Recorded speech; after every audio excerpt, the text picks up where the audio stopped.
Vamos rápidamente a Josué 22, del 10 al 12. Le voy a invitar que se ponga de pie esta mañana para leer la palabra de Dios. Josué 22, 10 al 12.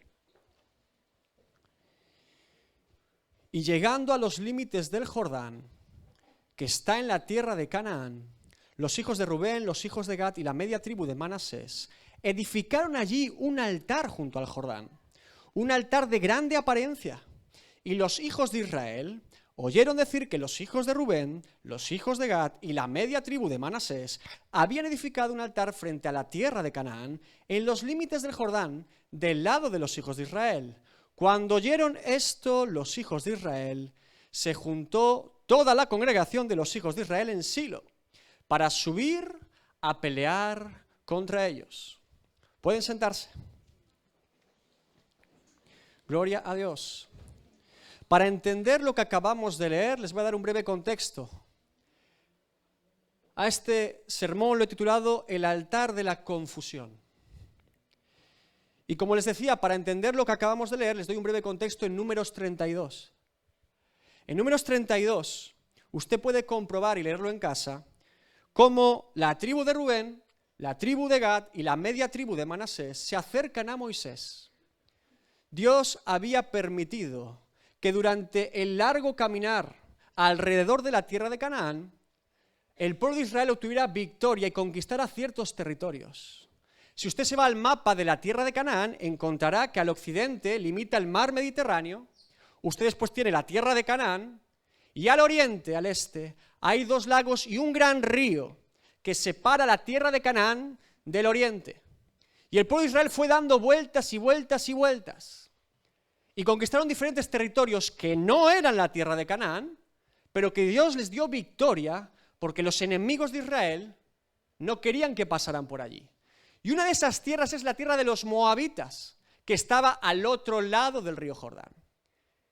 Y esta tribu de Rubén, la tribu de Gad y la media tribu de Manasés se acercan a Moisés en Números 32 y le dicen: Moisés, esta tierra moabita, que no es la tierra prometida, que no es la tierra de Canaán, nos agrada mucho.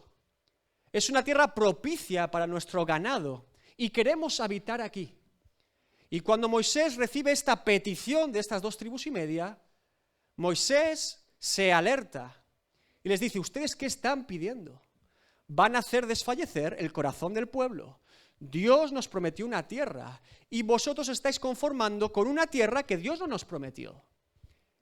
Y de acuerdo con lo que Moisés recibe de parte de Dios, les dice: si ustedes quieren esta tierra, que no está dentro de los límites de la tierra de Canaán, ustedes deben ir con sus compañeros de batalla, con el resto de tribus, y primero conquistar la tierra con ellos.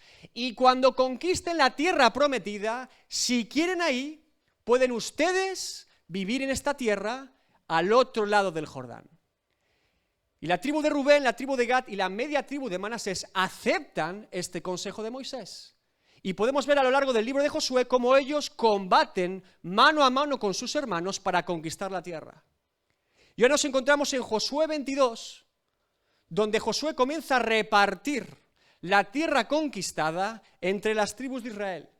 Y en este punto, las dos tribus y media se acercan a Josué recordando el pacto que habían hecho con Moisés. Dicen: nosotros queremos volver a esa tierra, a la tierra moabita, a la tierra que podemos tener nuestro ganado.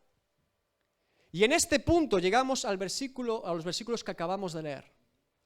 Y vemos cómo esta gente, con una actitud muy buena, con una actitud muy noble, incluso espiritual, edifican un altar para adorar a Dios. Y del otro lado el resto de las tribus, con una actitud muy buena y muy espiritual, pretenden preservar que el pueblo sea uno, que Dios sea uno. Y la pregunta en esta mañana es: ¿cómo es posible que si de un lado las dos tribus y media tenían una muy buena intención de edificar un altar y adorar a Dios, algo muy noble y espiritual, y del otro lado el resto de las tribus también tenían una actitud muy noble y muy espiritual de preservar el culto a Dios y de que todos fueran un pueblo, casi acaben en una guerra civil y a los golpes? El altar de la confusión. La confusión se define como aquello que nos impide ver con claridad. una niebla espesa y profunda que no nos permite distinguir con claridad ni nuestro propósito ni nuestro caminar, y mucho menos distinguir el propósito y caminar que Dios tiene para nosotros. La confusión está relacionada directamente con el prejuicio, con los prejuicios que todos los seres humanos, también los creyentes, levantamos en nuestra propia vida. Prejuzgar no es más ni menos que tomar una idea o un juicio contra algo o alguien antes de saber la verdad. No queremos saber la verdad. Es más cómodo tomar un juicio de valor contra algo o alguien antes de preguntar y saber la verdad. ¿Qué es lo que aquí ocurrió? De hecho, si usted sigue leyendo, cuando van a enfrentarse unos contra otros, se preguntan el motivo de por qué edificaron un altar.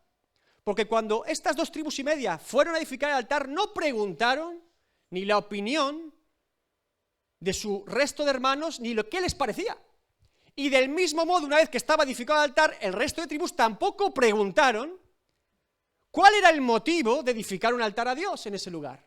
Y como no se preguntaron y como se prejuzgaron, casi acaban en una guerra civil. Hay mucho prejuicio en la vida del ser humano hoy en día. Y también hay mucho prejuicio en la vida de los creyentes. El prejuicio es síntoma deliberado de falta de confianza en la persona. Incluso falta de confianza en Dios. Cuando yo no me fío, cuando yo no tengo confianza de la persona, es más cómodo y fácil prejuzgar y tener una idea preconcebida que esperar una respuesta o que él me diga la verdad. El prejuicio, hermanos, es un arma muy peligrosa, de la cual debemos huir. El prejuicio es el mecanismo por el cual los creyentes y los seres humanos nos excusamos en echar siempre la culpa a los demás y no asumir nuestra propia responsabilidad.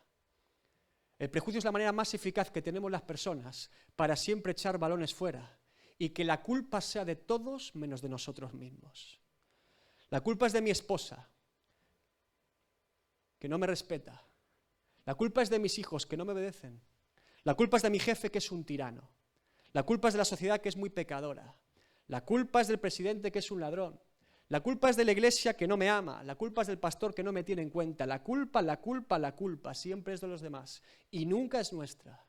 Nosotros siempre tenemos la razón y los demás siempre están equivocados. Nosotros somos buenos y los demás siempre son muy malos. Es tiempo, hermanos, de dejar la crítica a un lado y comenzar a vivir en la autocrítica. Es tiempo, hermanos, de dejar el prejuicio a un lado y vivir en el autoexamen. Porque la verdad es que no nos gusta la verdad. La verdad es que muchas veces no queremos escuchar la verdad. Porque la verdad nos confronta y nos expone a nuestra realidad. Y la verdad muchas veces nos duele. Les recomiendo que lean en su casa Jeremías 43. El profeta Jeremías vivió todo tipo de circunstancias en su ministerio como profeta. Dios le traía palabra y como consecuencia siempre tenía problemas. No lo escuchaban, lo ignoraban, lo acusaban. Le pasó de todo a Jeremías. Justo antes de Jeremías 43, la última que le pasó al pobre Jeremías es que lo tiran en una cisterna llena de lodo para que se muera.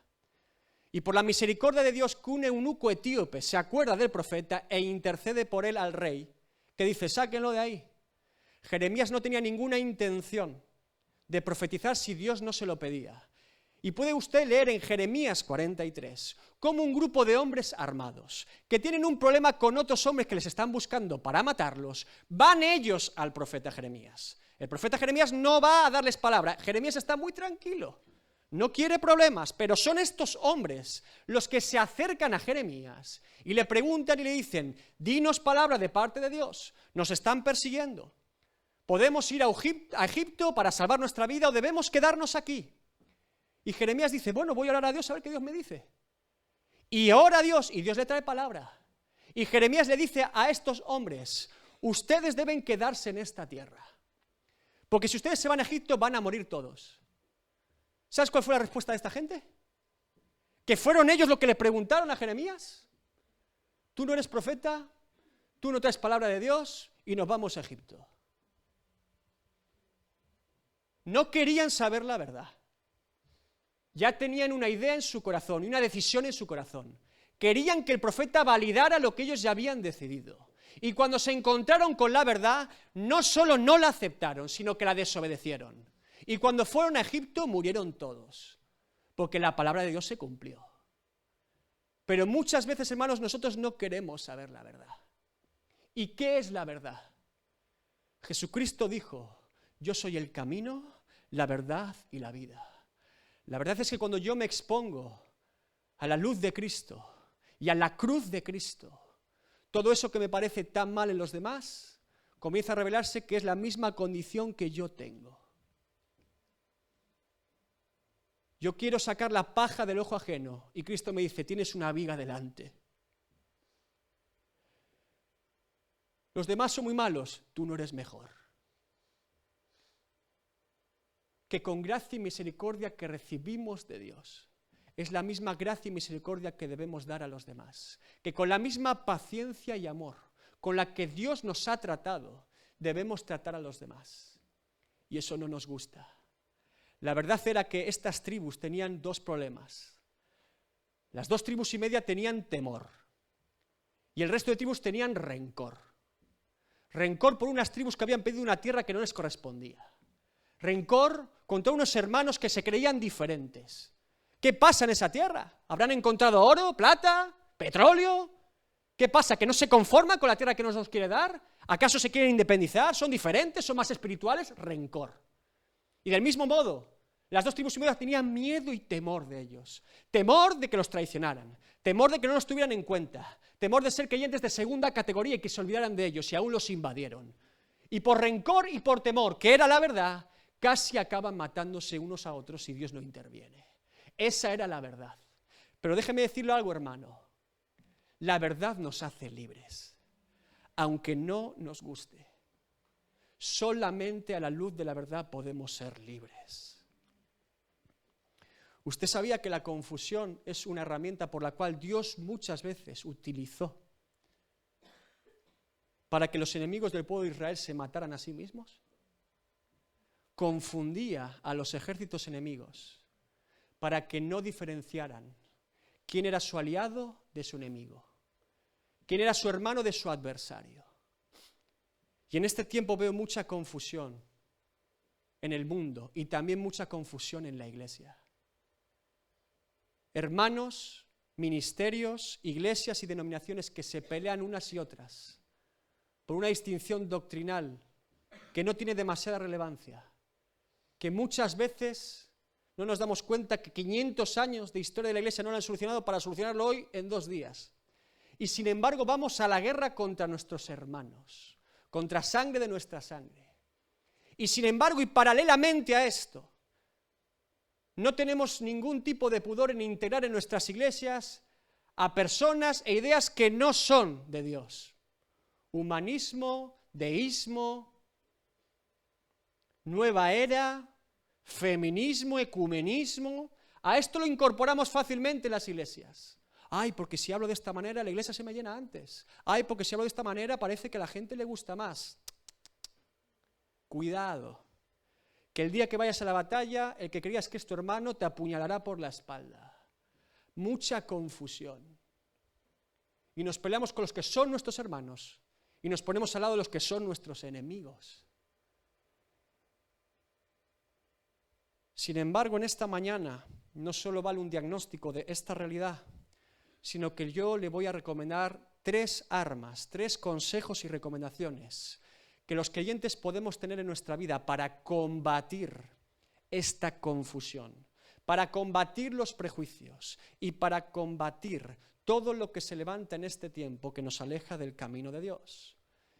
Y el primer consejo o arma en esta mañana se llama discernimiento. Discernir lo que está ocurriendo y operando en realidad. Discernimiento se basa en 2 columnas y pilares fundamentales: la palabra de Dios y comunión con el Espíritu Santo. Y no se pueden separar, no se deben separar. Porque es igual de peligroso saber y no vivir lo que sé, que vivir y no saber lo que vivo. Repito, es igual de peligroso saber, pero no vivir lo que sé, o vivir sin saber lo que estoy viviendo.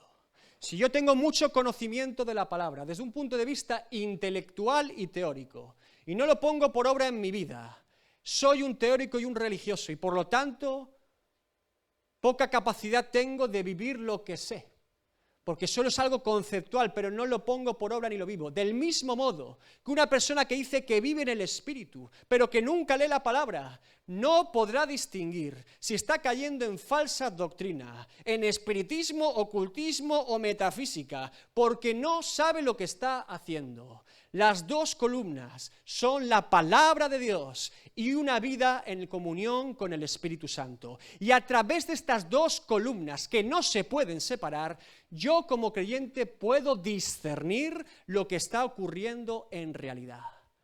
El discernimiento es necesario para la vida del creyente hoy en día. Y le digo más, y voy a ser muy concreto en esta mañana.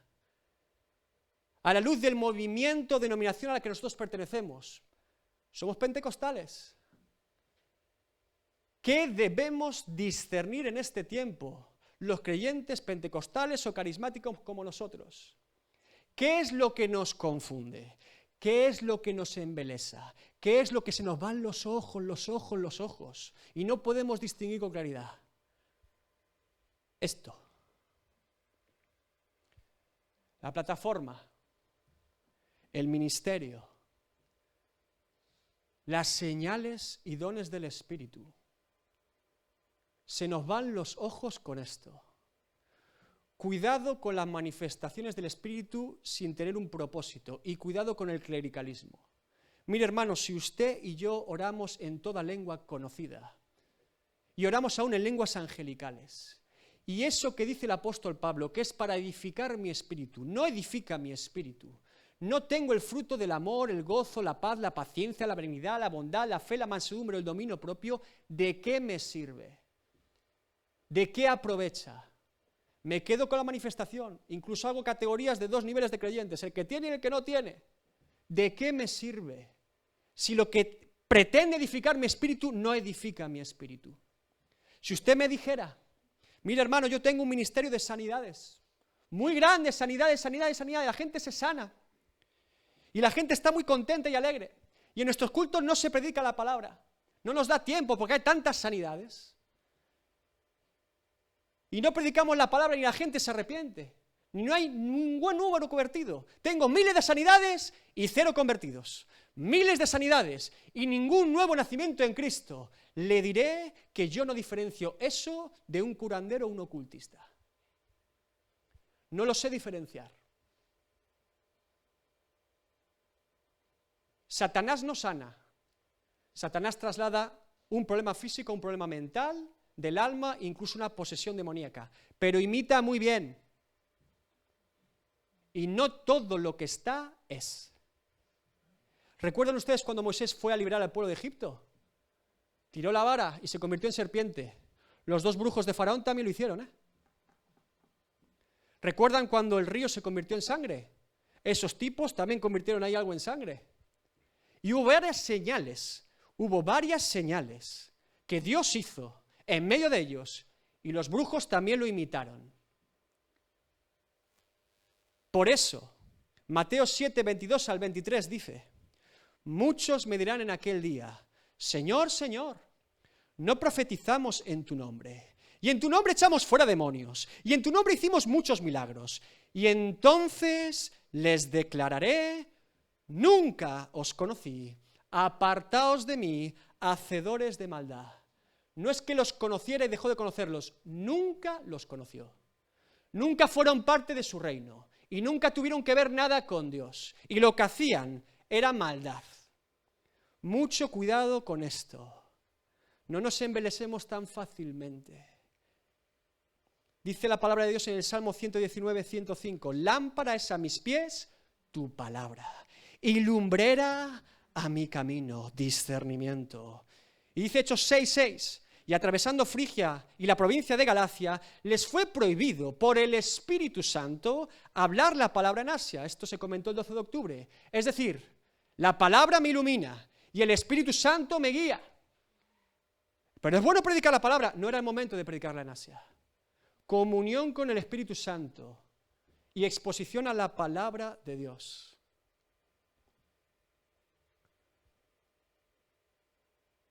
Mira, hermano, yo soy un defensor de las lenguas y un defensor de los dones del Espíritu.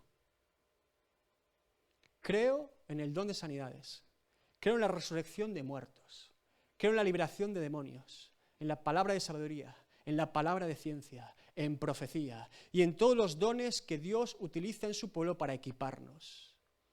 Y gloria a Dios por los dones y por las señales que Él hace. Pero el propósito de las señales es anunciar a Cristo. Y si no anunciamos a Cristo y son un método por el cual la gente acepta a Cristo, ¿qué estamos haciendo? ¿Cuál es el propósito de esto?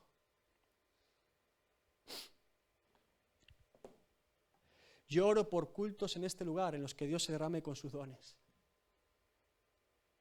Pero oro mucho más, porque en este lugar, no en otro país, no en otro lugar, en este local, haya cultos en los que la presencia de Dios se derrame de tal manera que no se pueda ni tener en pie, que no se pueda ni hablar, que no se pueda encender ni un micro, y al que le toque presidir se tenga que esconder detrás del púlpito por temor y reverencia a Dios.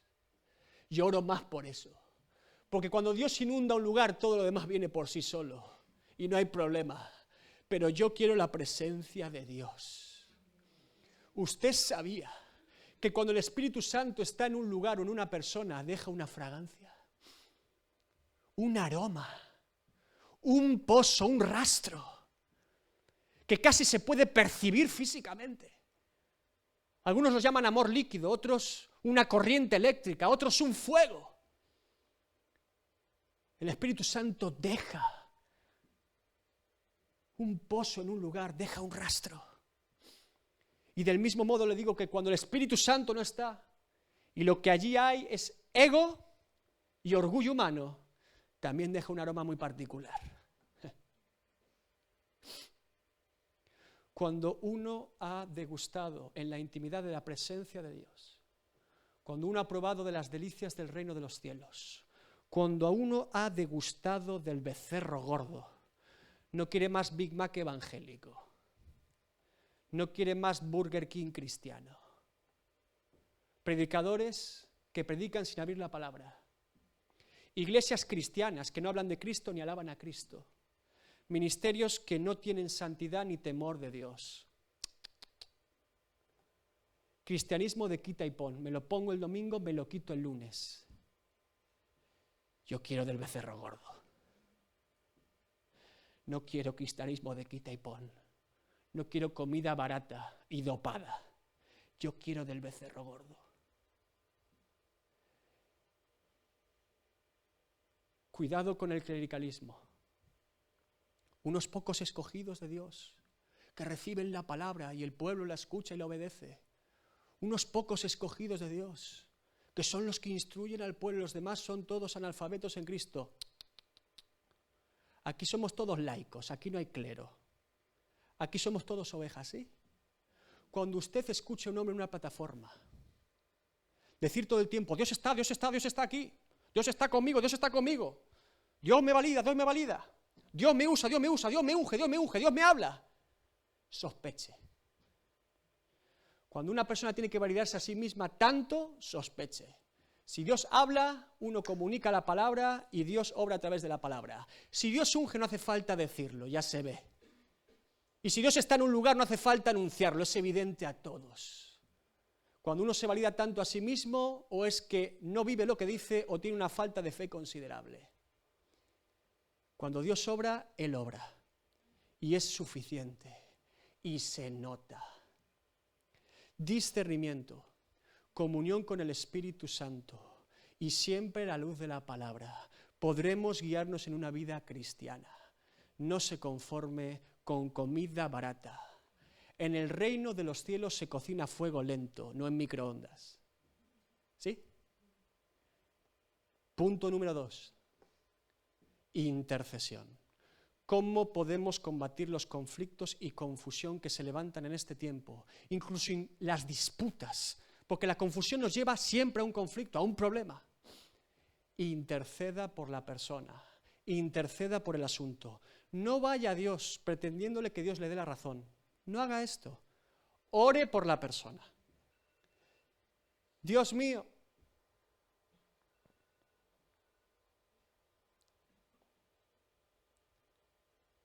tengo este problema con un hermano. Voy a orar por él. Mira, la intercesión produce 2 cosas en el creyente. La primera, nos hace reflexionar y darnos cuenta que aquello que nos separa y nos divide, ese problemón tan grande, esa situación que no podemos superar, no era tan grande. Y la segunda, sana nuestro corazón. Sana nuestro corazón contra el hermano. ¿Tiene usted un problema con alguien? No es su adversario el hermano, no es su adversario su esposa, su esposo.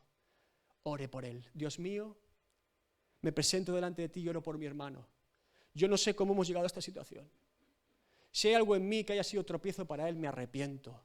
Señor, enséñame aquello que he sido falto por obra o por acción o por palabra. Quizá no me he dado cuenta y he sido imprudente, Dios mío. Si es así, revélamelo para poder pedir perdón y restaurarlo. Pero si no tiene nada que ver conmigo, no es un asunto que yo haya buscado o provocado y aún así estoy en conflicto, lucha en esta media de confusión y problema con el hermano, Dios mío, yo oro por él.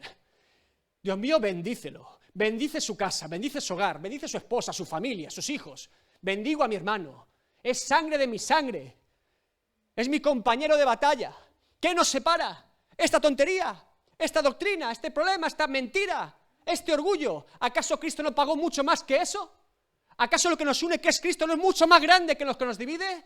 Es mi hermano y lo bendigo, y me uno a él. Y cuando usted comienza a interceder, todo eso que era un problema muy grande, se esfuma. Porque nos damos cuenta que lo que nos une, que es Cristo, es mucho más grande que lo que nos separa. ¡Aleluya!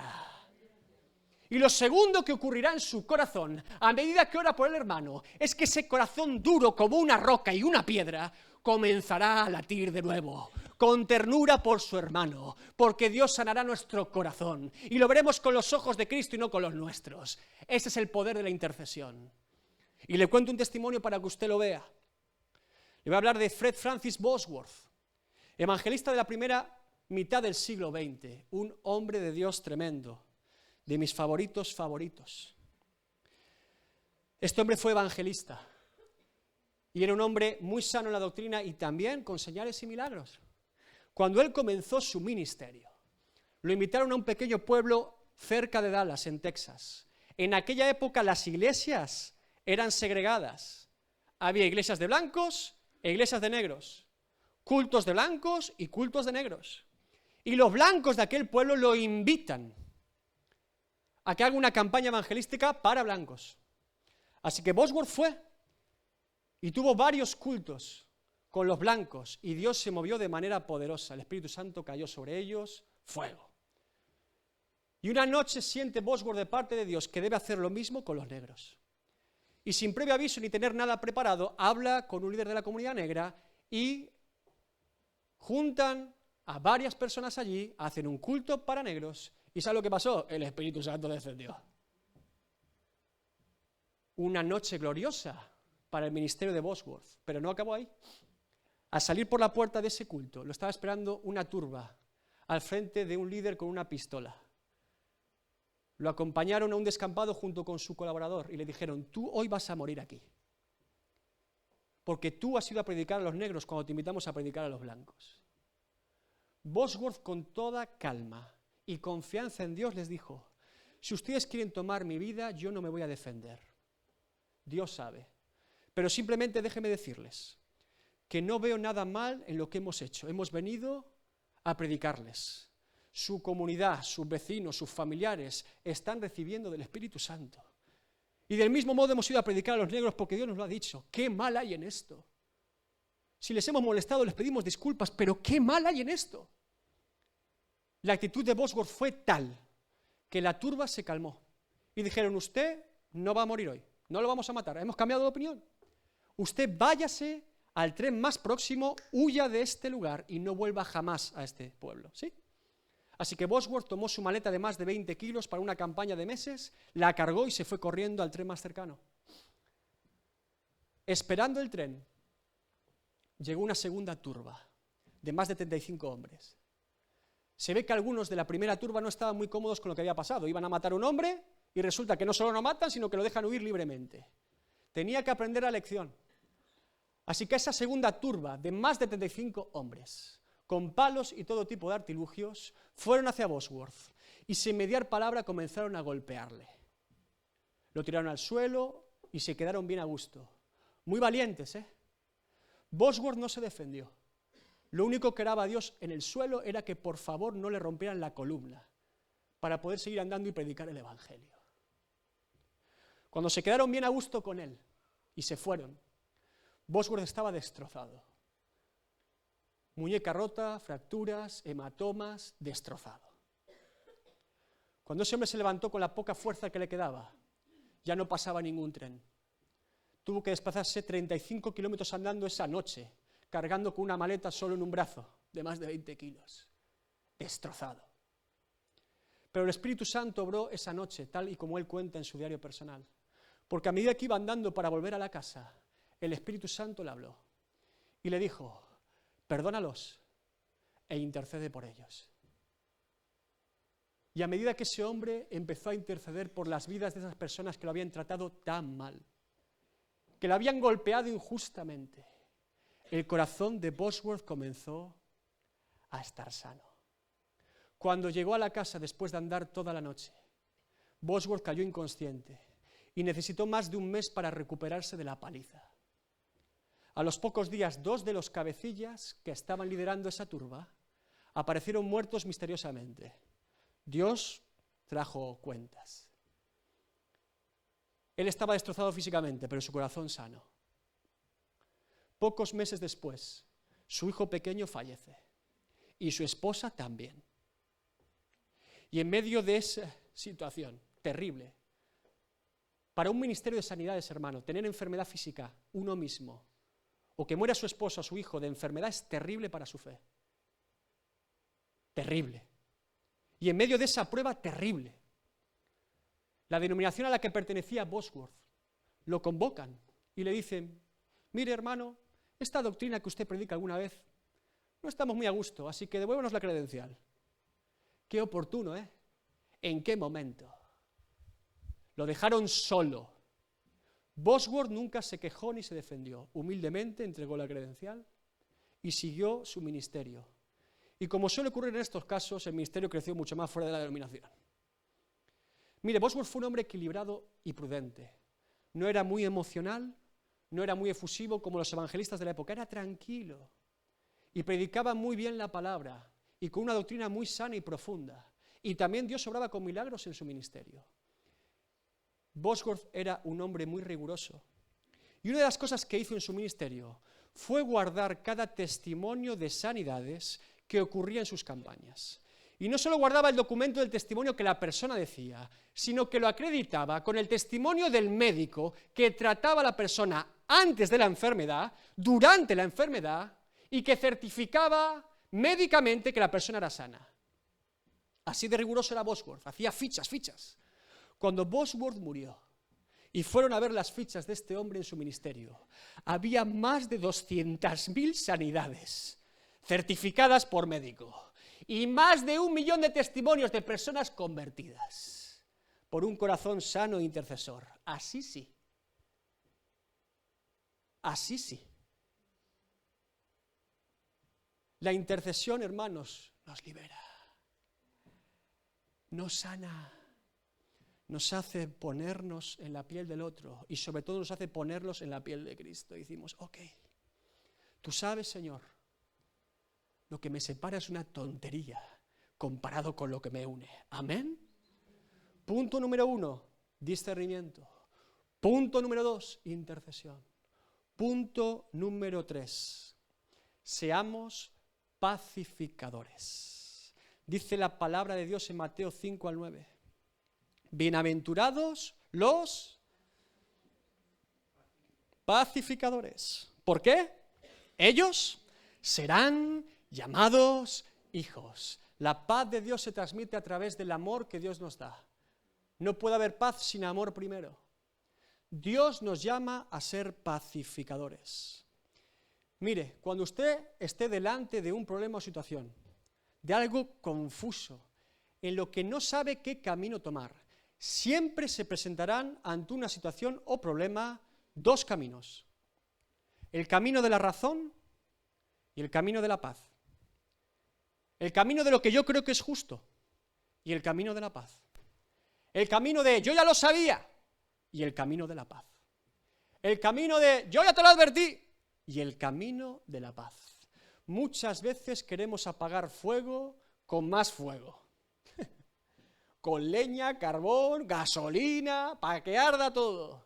Voy a apagar esta hoguera y le voy a poner más carbón. El fuego no se apaga con fuego. El fuego se apaga con paz. Un jarro de agua fría de paz. La paz que Dios da. Esa paz que sobrepasa todo entendimiento, que no es lógica, que no es razonable, que no es lo que se merecería. ¿Qué importa? La paz de Dios. Y lo cuento un segundo testimonio. En alguna ocasión les he hablado de Smith Wigglesworth, ¿sí?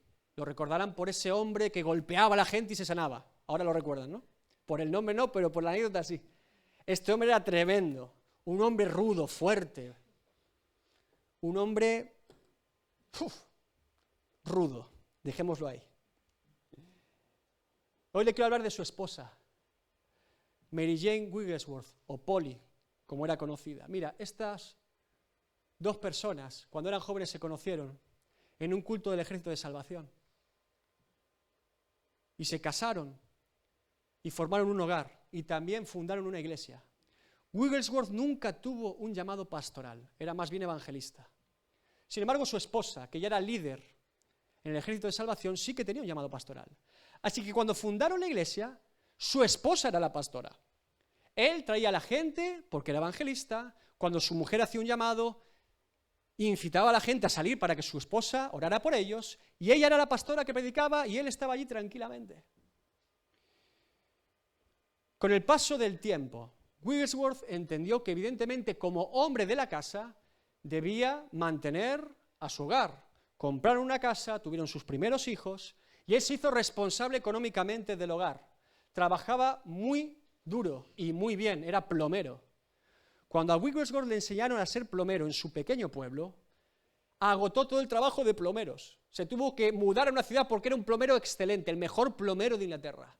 Pudo haber hecho mucho dinero y de hecho durante un tiempo lo hizo siendo plomero, un buen plomero, un gran plomero. Así que Wigglesworth empezó su trabajo de plomero esforzado para mantener su hogar.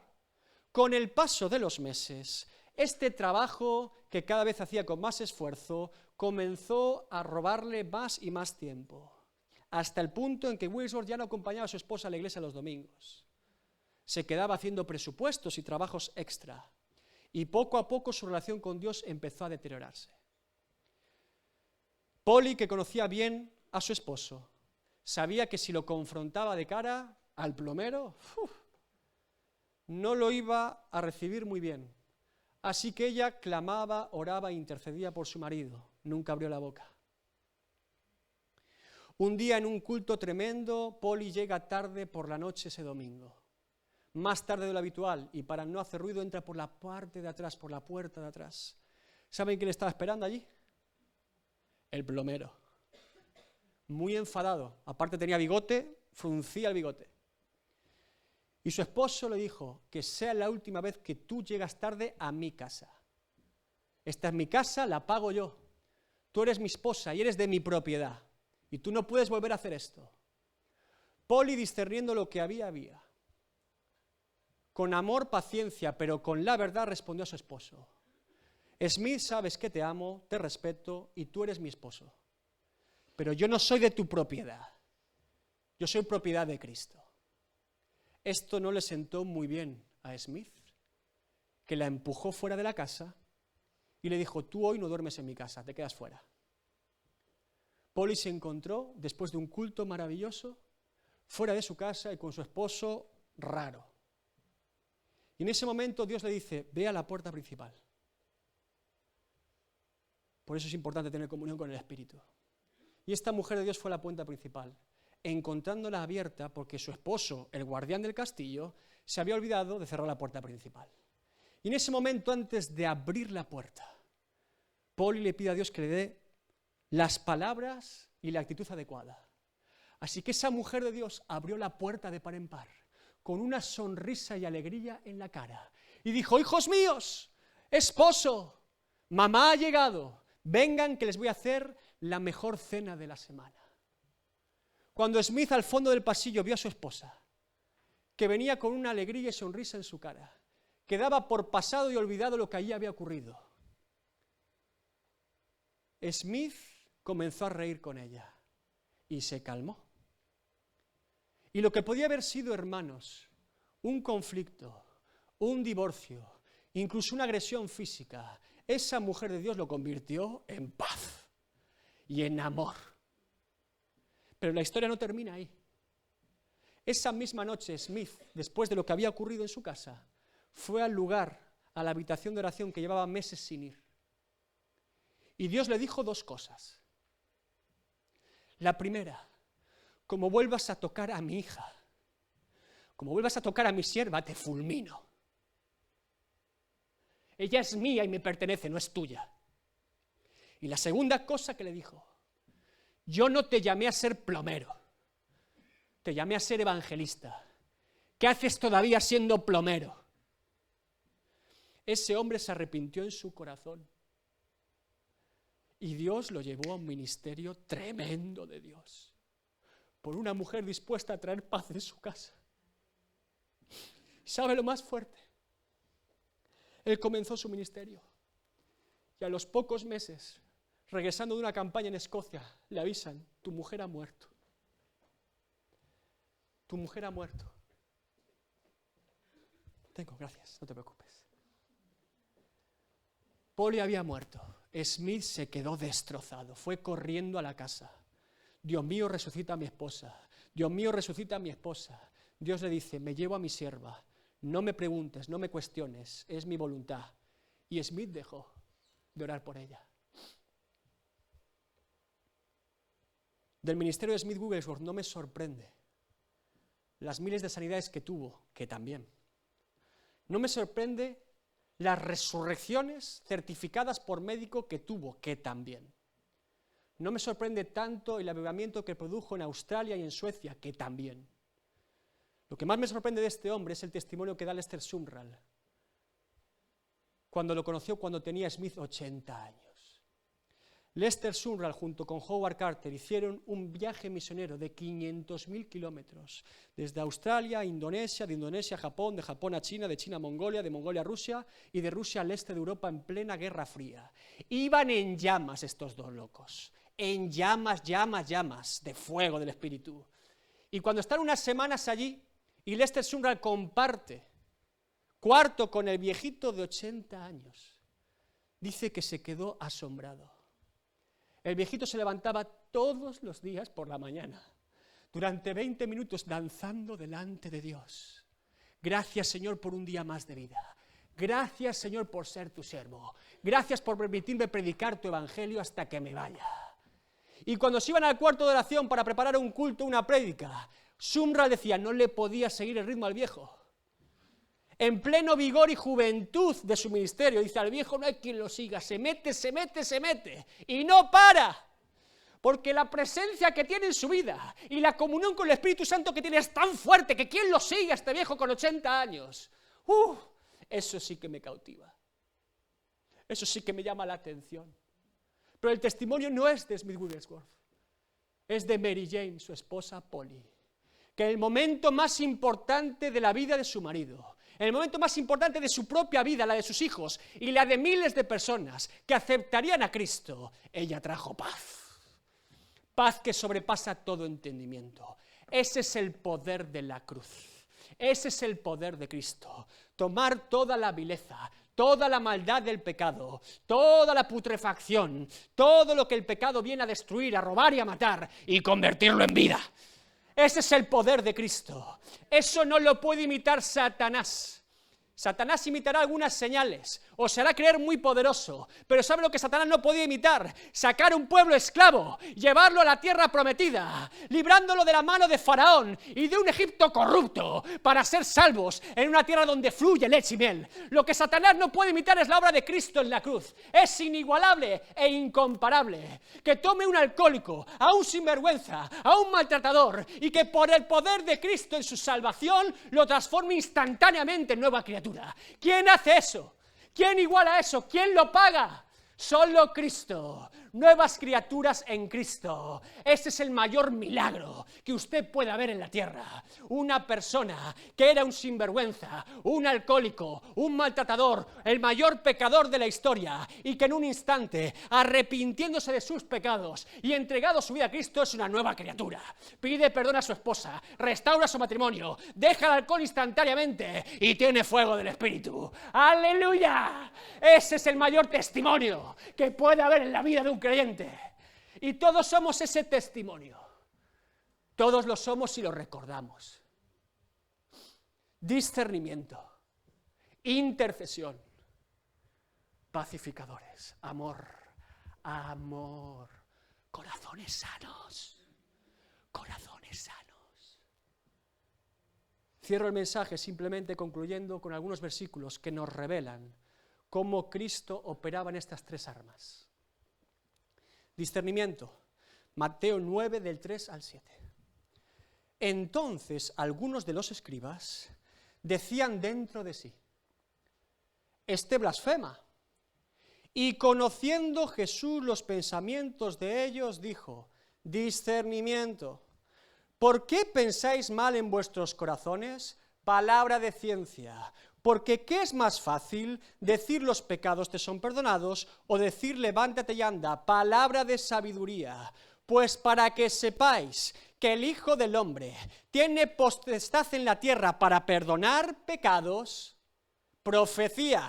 Dice entonces al paralítico: levántate, toma tu cama y vete a tu casa. ¿Dónde sanidades? Entonces él se levantó y se fue a su casa. Así sí quiero los dones, para tomar notas del maestro, todos los dones operando con un propósito. ¿Y cuál es el propósito, hermanos? Que todo el mundo sepa que Cristo salva, que todo el mundo sepa que Cristo perdona pecados. Así sí, para tomar apuntes del maestro. Todos los dones, todo el mover del Espíritu, todo el fuego y señales, operando hacia un mismo propósito. Cristo salva, Cristo redime, Cristo es nuestra salvación y victoria. Intercesión, Juan 17 del 6 al 11. He manifestado tu nombre a los hombres que del mundo me diste. Tuyos eran y me los diste. Y han guardado tu palabra. Ahora han conocido que todas las cosas que me has dado proceden de ti. Porque las palabras que me diste, las he dado.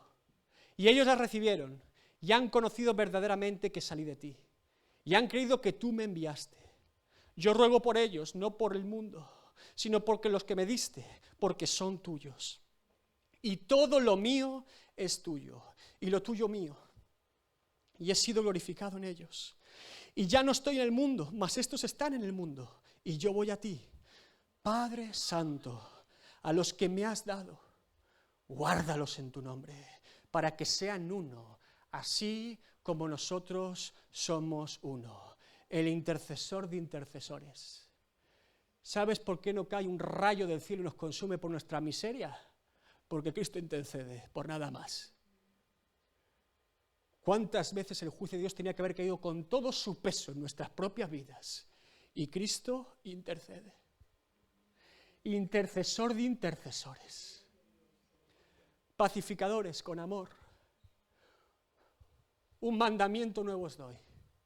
Juan 13, 34 y 35. Que os améis unos a otros. Como yo os he amado. Que también os améis unos a otros. En esto, en este amor, en este testimonio de amor, conocerán todos que sois mis discípulos. Si tuvieras amor los unos con los otros. Por eso Pablo entendiendo el mandamiento de Cristo, concluye en 1 Corintios 13, del 1 al 8. Si yo hablase lenguas humanas y angélicas y no tengo amor, vengo a ser como metal que resuena o campana que retiñe. Y si tuviese profecía y entendiese todos los misterios y toda ciencia, y si tuviese toda la fe, de tal manera que trasladase los montes y no tengo amor, nada soy. Y si repartiese todos mis bienes para dar de comer a los pobres, y si entregase mi cuerpo para ser quemado y no tengo amor, de nada me sirve. El amor es sufrido, el amor es benigno, el amor no tiene envidia, el amor no es jactancioso, no se envanece, no hace nada indebido, no busca lo suyo, no se irrita, no guarda rencor, no se goza de la injusticia, mas se goza de la verdad. Todo lo sufre, todo lo cree, todo lo espera, todo lo soporta. El amor nunca deja de ser. Pero las profecías se acabarán y cesarán las lenguas y la ciencia acabará. Porque en parte conocemos y en parte profetizamos, mas cuando venga lo perfecto, entonces lo que es en parte se acabará. En el amor de Cristo no hay confusión, no hay dudas.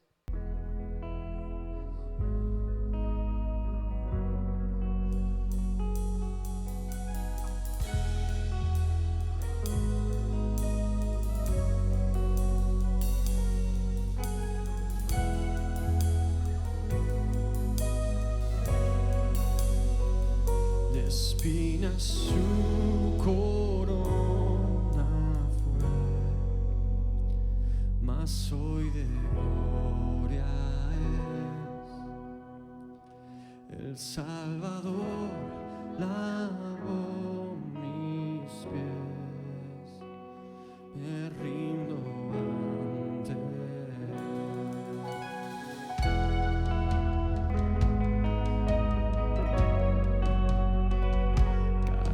Mi culpa sobre aquel que hoy reina en majestad. Su amor perfecto iluminó toda la humanidad.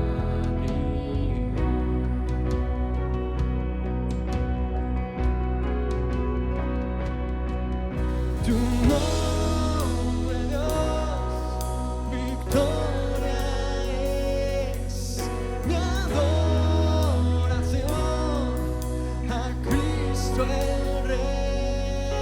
Tu nombre, Dios, victoria es mi adoración a Cristo el Rey.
resucitó y vivo está en mí.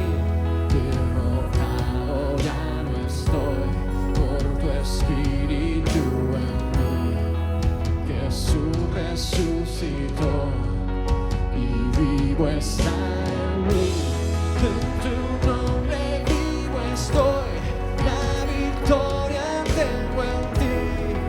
Jesús resucitó y vivo está en mí. Derrotado ya no estoy por tu espíritu en mí. Jesús resucitó y vivo está en mí. En tu nombre vivo estoy, la victoria tengo en ti. Jesús resucitó y vivo está en mí.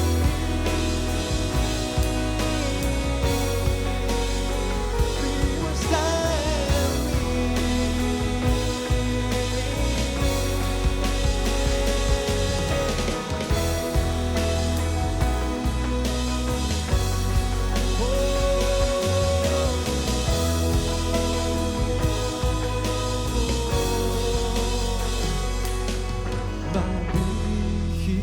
Vigilada fue en vano sin saber que a la muerte nuestro Dios venció con su poder. Aleluya, venció con su poder.